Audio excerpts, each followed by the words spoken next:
Na nossa aula de hoje, nós vamos falar sobre os princípios gerais para a montagem da estrutura de cargos e salários.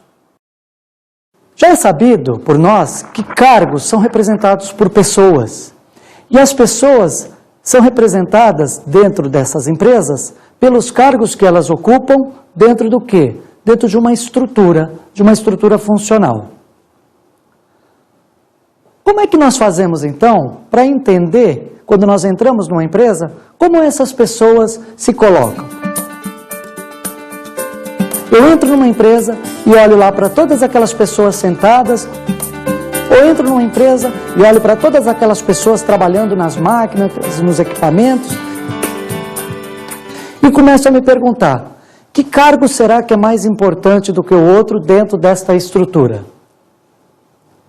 As pessoas são representadas por cargos, e esses cargos estão inseridos de uma maneira gráfica dentro da empresa pelo organograma. É por aí que elas são representadas, através do organograma.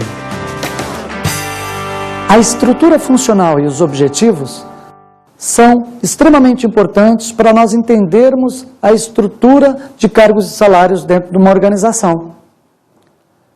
O que a gente precisa entender é que a palavra funcional, quando nós falamos estrutura funcional, é importante. E ela tem um papel fundamental dentro do nosso modelo e dentro da nossa montagem de estrutura de cargos e salários. Vejamos então um exemplo para ilustrar bem essa questão do funcional.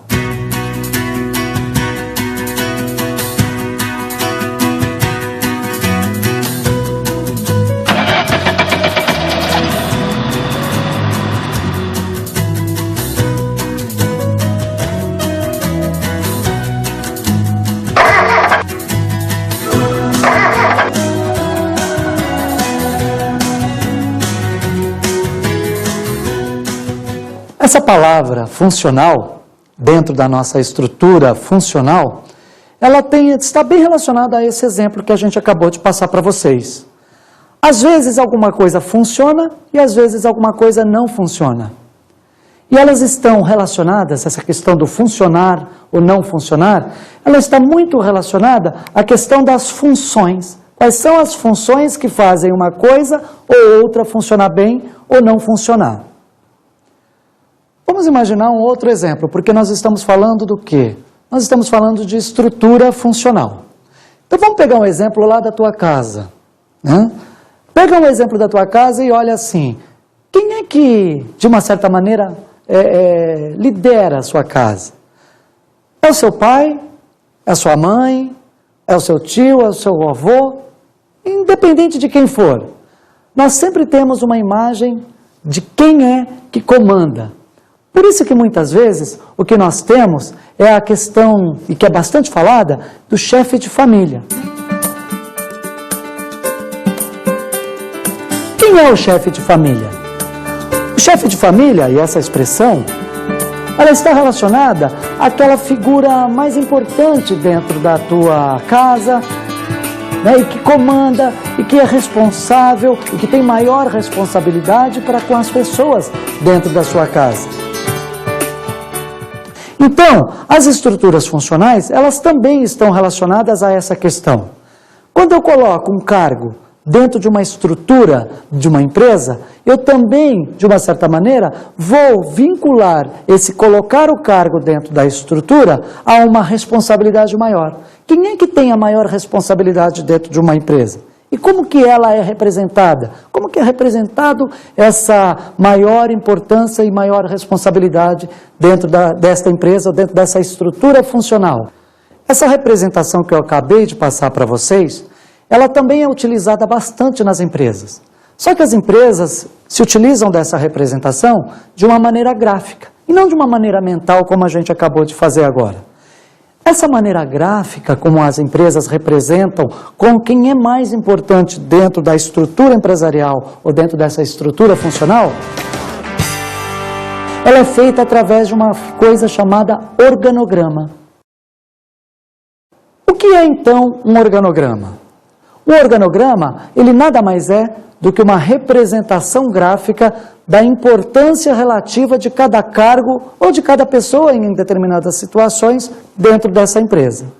Então, de uma maneira bem simples, um organograma é a maneira pela qual a empresa vai hierarquizar as posições dentro da sua estrutura.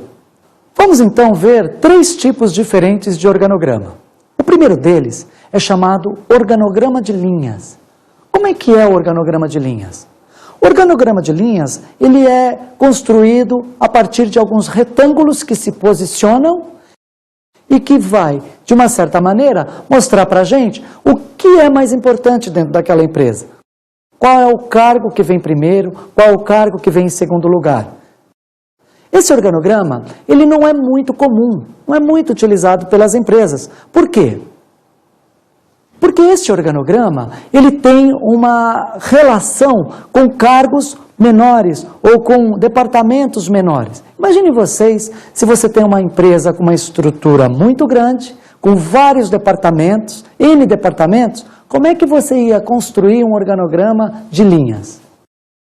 O segundo modelo de organograma é o organograma de setores. O organograma de setores, ele é feito a partir de círculos. E onde, no meio do organograma, no meio desse círculo, eu tenho a posição mais importante dentro das organizações. Esse organograma de setores, ele também não é muito utilizado pelas empresas. Por quê?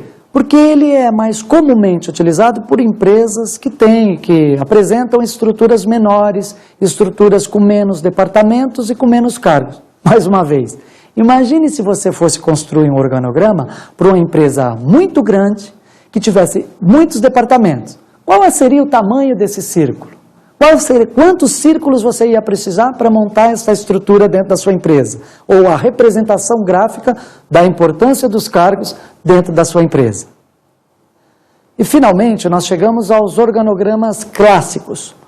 Esses organogramas, eles são clássicos porque são os mais comumente utilizados. É aqueles que vocês mais conhecem. Os organogramas funcionais são clássicos e também chamados de verticais. Então, esses organogramas funcionais, os verticais, eles são mais comuns nas empresas, porque eles servem para mostrar estruturas maiores. E aí, ele é mais fácil de ser utilizado para as estruturas maiores, para as estruturas grandes dentro das empresas. Eles são representados por retângulos, e os retângulos, eles se posicionam de acordo com a importância do cargo da pessoa dentro da estrutura. Ele também é representado por linhas. E essas linhas são as linhas que definem a subordinação. Para quem que determinado cargo ou para quem que determinada pessoa responde dentro dessa estrutura organizacional. E nesses organogramas funcionais ou verticais, é muito comum nós trabalharmos com níveis de reporte. O que significa isso? Dentro de um organograma funcional, nós temos vários níveis. Nós vamos falar dos 3 primeiros níveis que são os mais importantes para nós entendermos qual é a importância de definir esses níveis dentro do organograma. O nível 1, dentro desse organograma, ele está relacionado àqueles cargos que são mais altos dentro da organização. Eles representam a maior autonomia e a maior responsabilidade dentro da empresa. São os cargos que nós chamamos de cargos deliberativos, que tomam decisões importantes dentro da empresa. Já o nível 2 é um nível gerencial, normalmente representado pelas linhas de gerentes, diferente do nível 1, que normalmente é representado pelas linhas ou pelos cargos de presidente ou cargos de diretores. No nível 2, nós temos a maior parte dos cargos definidos como níveis gerenciais. Esse é o nível 2. Eles também tomam decisões, mas as decisões são decisões intermediárias e são decisões que, de uma certa maneira, têm que ser reportadas ao nível 1. No nível 3, nós temos os cargos mais comuns, ou seja, os cargos de supervisão, os cargos de coordenação, líderes em geral, mas que, de uma certa maneira, precisam do quê? Precisam de um reporte maior, um reporte superior, para poder deliberar sobre uma determinada situação ou tomar uma decisão sobre um determinado assunto. Agora nós vamos entender os objetivos das estruturas funcionais. As estruturas funcionais, elas são importantes porque é a partir dela que nós conseguimos construir estruturas mais elaboradas ou mais estratégicas.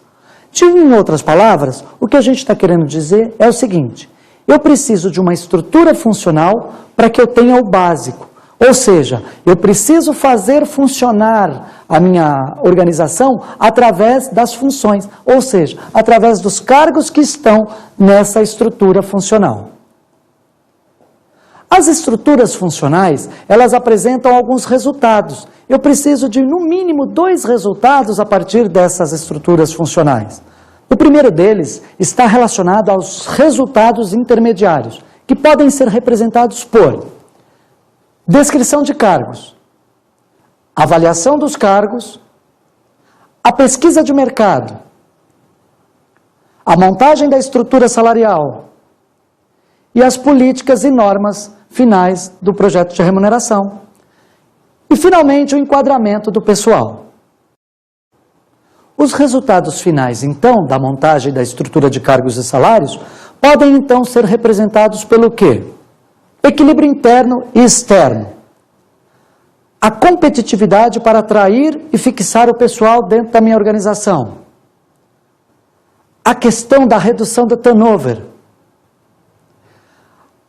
O favorecimento da melhoria das relações trabalhistas. Favorecer o clima organizacional, reduzir o absenteísmo e, finalmente, motivar os funcionários. Esses são os principais objetivos do plano da estrutura de remuneração. Desenho de cargos. Se eu preciso colocar os meus cargos dentro de um organograma, eu preciso saber desenhá-los. No entanto, é importante que a gente separe algumas coisas aqui. Desenho de cargo não é descrição de cargo. Essa é uma outra questão, é uma outra coisa. Mas agora, o que a gente precisa entender é que o desenho de cargos dentro da organização precisa estar adequado àquela organização. As empresas somente começam a funcionar quando as pessoas que devem exercer um determinado tipo de cargo começam a ocupar seus espaços e a exercer suas funções e são colocadas em uma posição no organograma. Em outras palavras, o que a gente está querendo dizer aqui para vocês é que não existe organograma sem cargos e não existe organograma sem pessoas. Como também não existe empresa se não houver um organograma. A maneira com que um cargo é desenhado na estrutura faz uma diferença muito grande para as empresas. Por quê? Porque eu tenho cargos diferentes para determinados departamentos e para determinadas funções.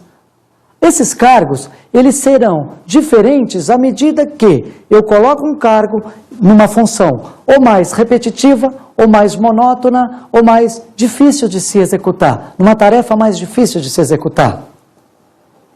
É esse desenho de cargo que vai fazer a diferença nos resultados da empresa. Agora, a ideia é que a gente comece a desenhar esses cargos a partir de um conhecimento prévio da empresa. E esse conhecimento prévio da empresa é feito não só pela área de RH. No caso aqui, o desenho de cargos, ele na maioria das vezes é feito por quem? Pelo gerente da área, pelo engenheiro do departamento ou por outra pessoa. A área de RH vai contribuir com a sua experiência. Porque, na verdade, quem entrega o cargo para a organização são as pessoas que, de uma certa maneira, abrem departamentos ou criam funções ou criam processos dentro das organizações. É a partir do desenho de cargo que a gente pode entender melhor para onde essa empresa vai. Quais são as funções, aonde eu vou colocar determinadas tarefas para serem posicionadas em relação a determinados cargos. Então, para que nós desenhemos um cargo de uma maneira adequada, nós temos que levar em consideração o seguinte. Primeiro, o conteúdo do cargo. que é, na verdade, o conjunto de tarefas que esse cargo vai desempenhar dentro da organização. O outro tópico está relacionado a métodos e processos. Como será desempenhado esse conjunto de tarefas? E o outro tópico está relacionado a responsabilidades. Responsabilidades estão relacionadas ao quê? A quem essa pessoa irá responder dentro do organograma da empresa.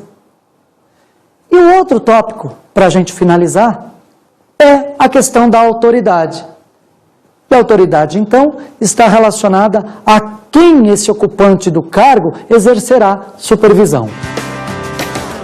Vamos falar, então, dos modelos utilizados nos desenhos de cargos.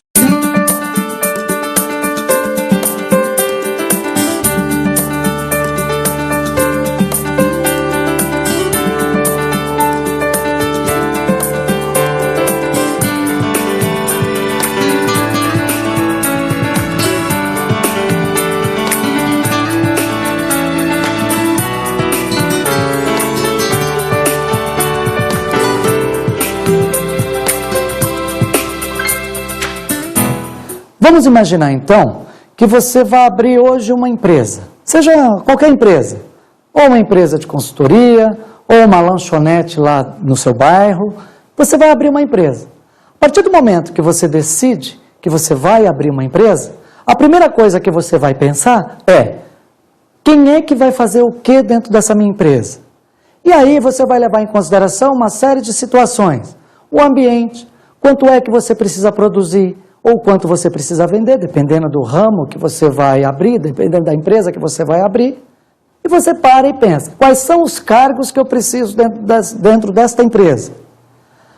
A partir desse momento, você começa a fazer um desenho dos cargos que você precisa. Mas não simplesmente pegar e, eu preciso de um atendente. Não, você não precisa só de um atendente. E esse atendente vai fazer o quê? Eu preciso de um balconista, eu preciso de um gerente, ou eu preciso de uma pessoa que fique na cozinha, se for uma lanchonete. Do que eu vou precisar? É a partir disso, então, que eu vou começar a fazer o desenho dos cargos, o desenho das funções que eu vou colocar dentro dessa minha empresa. Na cozinha vai ter o quê? Na cozinha vai ter uma cozinheira e um ajudante de cozinha. Como é que é o ambiente de trabalho lá? Como que é as condições de trabalho? Que tipo de pessoa que vai suportar, por exemplo, trabalhar perto de um fogão 8 horas por dia, por exemplo? A partir de então eu começo a fazer o desenho dos cargos. E aí, para a gente ilustrar o que a gente está falando, existem 3 modelos principais sobre desenho de cargos dentro das organizações. Esses desenhos de cargos, eles não são feitos pelas áreas de RH dentro das empresas. Eles são feitos pelas próprias pessoas, inclusive por você que acabou de abrir esta empresa. Modelo clássico. O primeiro modelo de desenho de cargos, ele data de muito tempo atrás. Ele data da época da administração clássica, cuja principal figura aí é o Frederick Taylor. Como é que ele fazia esse desenho de cargos dentro da organização? Porque naquela época, como eu disse, eu precisava que as pessoas produzissem mais. E o meu foco principal era a produtividade. Um dos principais estudos feitos naquela época para o desenho de cargos foi o estudo de tempos e movimentos. O estudo de tempos e movimentos trouxe para a gente um achado. A partir do momento que eu observava o meu trabalhador lá na linha de montagem ou executando uma determinada tarefa, eu poderia ver qual era a coisa mais importante que ele fazia e em que tempo que eu precisaria que ele fizesse aquela determinada tarefa. Então, a partir do momento que eu começo a cronometrar quanto tempo um funcionário ou um trabalhador passa uma peça na linha de montagem, ou quanto tempo ele leva para fazer um omelete lá naquela cozinha do restaurante que você vai abrir, por exemplo, eu começo a desenhar quais são as condições ideais para que aquele cargo exerça a sua função dentro de uma linha de montagem, ou dentro da cozinha, ou dentro de um escritório, por exemplo.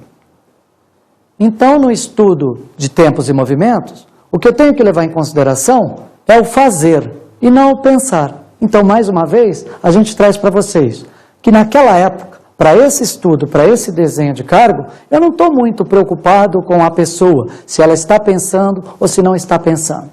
Eu estou preocupado se ela está fazendo ou não determinada tarefa que, se ela fizer num tempo melhor, num tempo mais rápido, vai me aumentar ou não a produtividade. Outra questão bastante importante nesse estudo do modelo clássico de desenho de cargos é a questão do como eu estabeleço as rotinas, como eu estabeleço a sequência de tarefas. Foi esse um dos principais estudos do modelo clássico para o nosso desenho de cargos. Modelo das relações humanas. Foi o estudo de um método que levava em consideração não mais apenas as tarefas, mas que começava a levar em conta o homem e principalmente a questão relacionada ao ambiente de trabalho. Por quê? Porque o ambiente de trabalho começava a afetar a produtividade do trabalhador. E no modelo clássico isso não era pensado. A produtividade estava em primeiro lugar. A produtividade era a questão mais importante dentro daquele modelo. Já no modelo das relações humanas, o que eu levo em consideração é de que maneira e de que forma o empregado, aquele trabalhador, executa aquelas tarefas. Por quê? Dependendo do ambiente que ele está inserido, dependente das condições de trabalho a que ele está exposto, eu posso ter uma maior ou uma melhor produtividade dentro dessa questão. A pessoa precisa se sentir importante naquilo que ela faz. Então, se a gente retomar um pouquinho o nosso exemplo anterior, lá do modelo clássico, imagine que aquela empresa que você abriu, vamos tomar como exemplo o restaurante. Você abriu o restaurante. A cozinheira que está lá dentro da sua cozinha, fazendo a comida, preparando todo aquele aparato de coisas que vai ser servido ali para o seu cliente, ela precisa sentir que aquilo que ela está fazendo de uma maneira que você vai conseguir vender para o seu cliente e ele vai se sentir satisfeito. A satisfação, então, desse cliente, ela acaba sendo transferida também para a satisfação do trabalho. À medida que eu produzo alguma coisa de uma maneira satisfeita e eu estou feliz com aquilo que eu faço, eu consigo transferir aquilo para o meu produto final e, com isso, aumento a produtividade. Outra questão também é com relação ao ambiente e às condições de trabalho. No modelo clássico, isso não era pensado, mas nesse modelo das relações humanas, isso tem que ser pensado. E foi pensado da seguinte maneira: a minha mesma cozinheira, que está lá dentro da minha cozinha fazendo o trabalho, naquele calor insuportável, à beira do fogão, ela precisa ter condições suficientes para trabalhar daquela maneira. Eu vou dar um outro exemplo para vocês. É sabido que na área da saúde, por exemplo, muitas pessoas trabalham em horário noturno. Viram à noite trabalhando, trabalham 12 horas, outras pessoas que trabalham, por exemplo, como segurança, trabalham à noite. Então, vamos imaginar uma coisa. Vocês acham que essas pessoas, elas são colocadas nesse trabalho, e elas são colocadas nesse trabalho olhando para o quê? Olhando para as condições do ambiente de trabalho. Muitas pessoas, por exemplo, não conseguem, eu mesmo conheço muitas pessoas que acabaram não se adaptando a uma rotina de trabalho noturno. Por quê? As condições daquela pessoa, não estão adequadas àquele ambiente de trabalho. Então, o desenho do cargo, ele está muito relacionado a essa questão. Eu também tenho que adaptar o meu trabalhador a este cargo, a este desenho de cargo. E nem todo mundo se adapta a uma determinada função. Essa questão é muito debatida dentro do modelo de relações humanas, modelo de recursos humanos. E, finalmente, a gente chega a um novo modelo, esse modelo mais moderno de desenho de cargos, que é o modelo de recursos humanos, que é o modelo atual. Esse modelo, ele está muito baseado na criatividade. E como que eu coloco as pessoas num ponto, de uma certa maneira, em evidência em relação às tarefas que ela executa. Em outras palavras, voltando de novo ao exemplo da cozinheira lá do nosso restaurante. Essa pessoa, ela precisa ter o espaço suficiente para que ela consiga criar, para que ela consiga se evidenciar frente à sua tarefa. e que ela não seja percebida apenas por alguém que faz alguma coisa, mas sim por alguém que desenvolve um trabalho, que enriquece uma tarefa, a ponto dessa tarefa e desse trabalho, ela ser valorizada pelo cliente lá fora, que comprou e vai voltar para o seu restaurante e vai fazer com que a sua receita aumente. A outra questão aqui, dentro do modelo de recursos humanos, é que eu preciso não só evidenciar uma tarefa, mas como eu preciso evidenciar um processo de trabalho. A pessoa não tem mais que ficar, dentro do modelo de desenho de cargos de recursos humanos, limitada àquilo que ela faz. As pessoas precisam ter um espaço. E o espaço é extremamente importante para que eu crie novas possibilidades de atuação dentro da minha organização. E criando essas novas possibilidades de atuação dentro da organização, é que eu vou poder ter possibilidade de crescimento. Possibilidade de crescimento na minha carreira.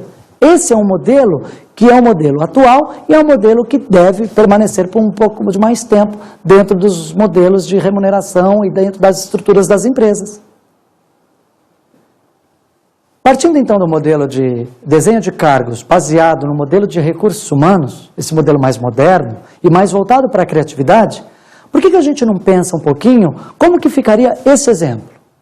Bem, a primeira coisa que você tem que fazer é renovar a vitrine, arrumar e trocar as roupas e acessórios. Depois é hora de organizar as roupas nas araras certas, dobrando as que vão nas prateleiras. Procure dobrar as roupas sempre no mesmo sentido, sempre separando por cores, num degradê do mais escuro para o mais claro. Então, nesse exemplo, o que a gente começa a perceber? Que a pessoa está ali conversando com uma outra pessoa dentro do trabalho e ela está, de uma certa maneira, dizendo qual é a sequência lógica pela qual ela faz determinada tarefa dentro da organização. De uma certa maneira, o que a gente está mostrando aqui é que o cargo dela, de uma certa maneira, foi desenhado no passado por alguém. Provavelmente por essa pessoa que está junto com ela, pela qual ela está explicando esse exemplo, de como ela faz, de qual é a primeira coisa na sequência do trabalho dela, o que faz depois, o que vem depois. No modelo de recursos humanos, no desenho de cargos, o modelo de desenho de cargos de recursos humanos, essa valorização tem que ser da pessoa. Ela tem que entender exatamente como foi desenhado o cargo dela e, de uma certa maneira, ter liberdade para poder criar em cima desse desenho de cargo. Agora vamos pensar uma coisa. Vamos pensar no seu cargo. Como é que você faz? Se você trabalha, tudo bem. Se você não trabalha, vamos pensar numa rotina, numa tarefa. Porque o tempo todo nós estamos executando uma tarefa. Toda vez que a gente vai executar uma tarefa, a gente pensa, o que eu vou fazer primeiro? Acorda de manhã, levanta e faz. O que eu vou fazer primeiro? Eu vou para o trabalho, eu vou pegar um ônibus, eu vou fazer um determinado trabalho que eu deixei pendente do dia anterior. Como é que você faz? É isso que a gente vai ter que pensar daqui para frente. Como eu faço determinada tarefa a partir do desenho do meu cargo.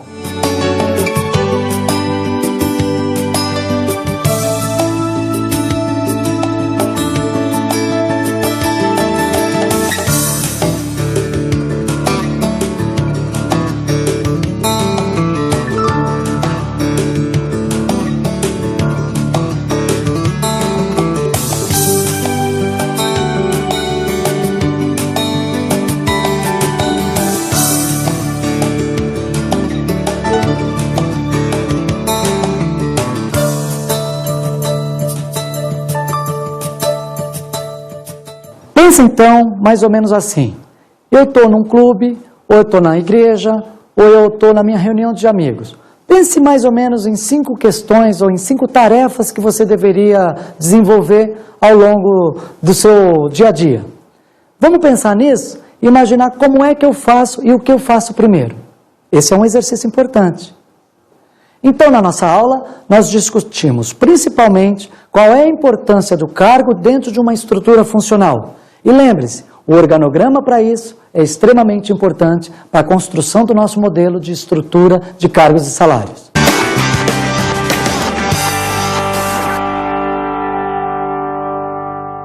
Nossa dica de estudo para essa aula é replanejamento de cargos e funções do Edgar Schein, Livraria Nobel.